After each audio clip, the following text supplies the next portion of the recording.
Halo sahabat UMKM, semoga semuanya dalam keadaan sehat selalu.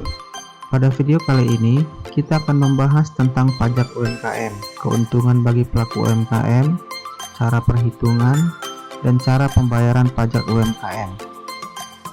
Bisnis UMKM saat ini sudah semakin diminati oleh banyak orang. Mengapa bisa demikian? Selain ingin mendapatkan penghasilan lebih, pelaku UMKM tidak terikat dengan waktu dan tentunya secara otomatis menjadi bos karena memiliki usaha sendiri dan kemungkinan memiliki beberapa karyawan. Namun banyak yang belum mengetahui bahwa pelaku UMKM dikenakan pajak yang kita sebut dengan pajak penghasilan atau PPh. Berdasarkan Undang-Undang Nomor 36 Tahun 2008 tentang pajak penghasilan atau PPh, setiap orang pribadi dan yang memiliki warisan belum terbagi, badan dan bentuk usaha tetap merupakan objek pajak penghasilan. Sebelum kita lebih jauh membahas tentang pajak UMKM, kita akan ulas kriteria atau klasifikasi UMKM. Pada video sebelumnya, kita sudah bahas tentang klasifikasi UMKM ini, tapi tidak ada salahnya kita lihat kembali dalam gambar berikut ini. Dalam gambar berikut ini kita bisa melihat dengan jelas perbedaan atau klasifikasi untuk UMKM. Secara garis besar, UMKM dibagi menjadi 3 bagian, yaitu usaha mikro, usaha kecil, dan usaha menengah. Adapun perbedaan ketiga jenis usaha ini dibagi menjadi 4, yaitu pengertian, jumlah pegawai, jumlah aset atau kekayaan bersih, dan omset penjualan. Kita mulai saja dari jumlah karyawan. Untuk usaha mikro, jumlah karyawannya kurang dari 4 orang. Untuk usaha kecil, jumlah karyawannya 5-19 orang. Dan untuk usaha menengah, jumlah karyawannya 20-99 orang.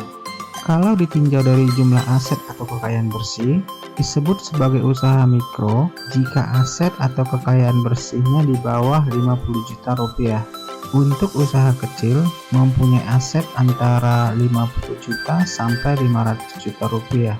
Dan untuk usaha menengah, aset atau kekayaan bersih yang dimiliki yaitu sebesar 500 juta sampai 10 miliar rupiah. Kalau dilihat dari omset penjualan, sebuah usaha digolongkan ke dalam usaha mikro jika omset penjualannya kurang dari 300 juta rupiah per tahun. Dan jika omset penjualannya antara 300 juta sampai 2,5 miliar rupiah per tahun, usaha ini masuk dalam golongan usaha kecil. Dan disebut sebagai usaha menengah jika omset penjualannya antara 2,5 miliar sampai 10 miliar rupiah per tahun. Kembali lagi pada pembahasan pajak UMKM. Apa sih keuntungannya membayar pajak UMKM? Selain UMKM menjadi basis wajib pajak dan berkontribusi pada perekonomian nasional, UMKM bisa naik kelas. Karena setelah pelaku UMKM dapat menyusun laporan keuangan secara rapi, patuh membayar pajak, tentu hal ini bisa menjadi jalan bagi pelaku UMKM untuk memperoleh akses permodalan lewat bank. Lalu berapa besar pajak untuk pelaku UMKM?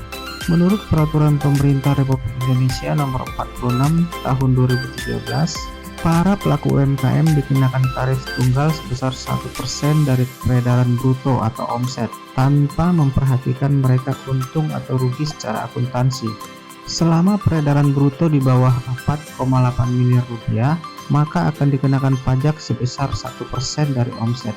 Namun pada tanggal 1 Juli 2018, pemerintah mengeluarkan PP nomor 23 tahun 2018 mengenai tarif baru untuk PPh final UMKM atau yang lebih dikenal dengan PPh UMKM. Tarif PPh final atau PPh UMKM yang awalnya dikenakan 1%, sekarang dipangkas menjadi hanya 0,5%. Tarif PPh final 0,5% ini bisa dinikmati oleh para pelaku UMKM, yaitu yang pertama, UMKM yang memiliki peredaran bruto atau omset tidak lebih dari 4,8 miliar per tahunnya, meliputi usaha dagang, bisa berupa toko, kios, kelontong, industri jasa, penjual pakaian, penjual barang elektronik, penjahit, bengkel, rumah makan atau warung, salon, dan usaha lainnya.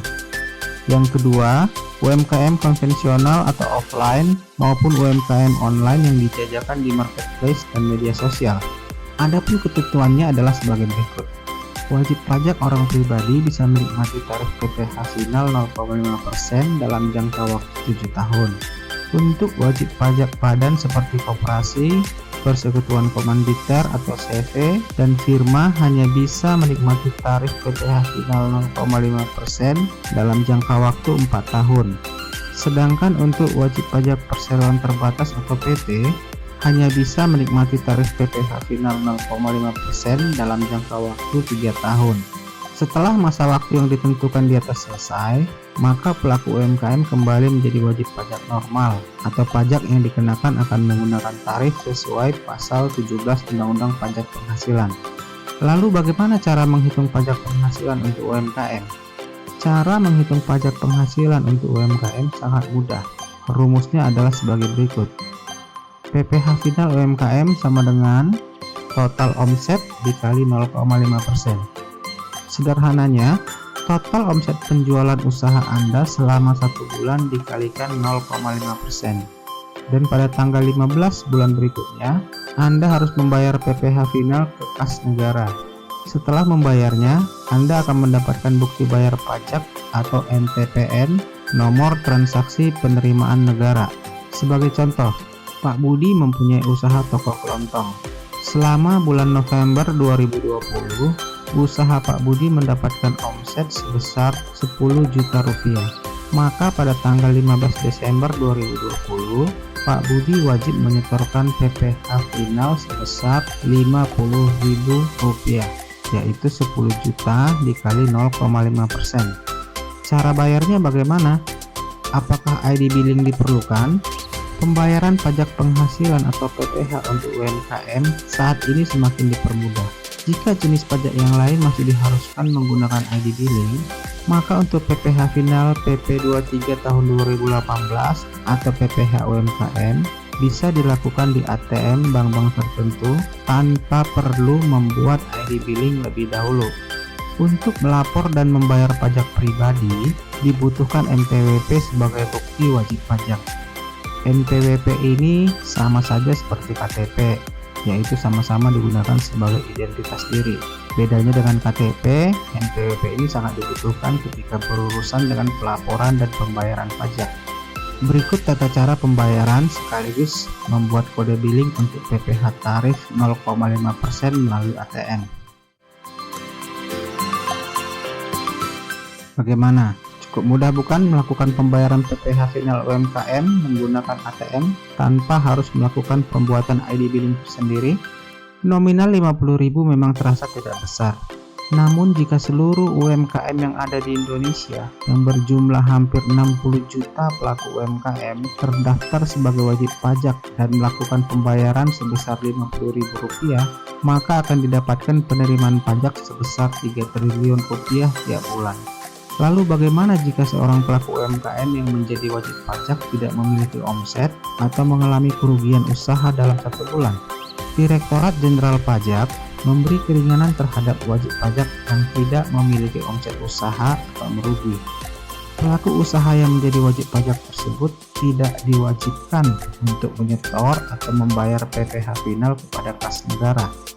Dengan adanya tarif pajak penghasilan final atau PPh final sebesar 0,5% bagi UMKM, diharapkan tidak memberatkan pengusaha UMKM dalam hal penyetoran terhadap kas negara. Hal ini juga dimaksudkan untuk meningkatkan perekonomian negara dan minat usaha rakyat dalam membangun UMKM. Demikian video kali ini tentang pajak UMKM. Salam sukses UMKM.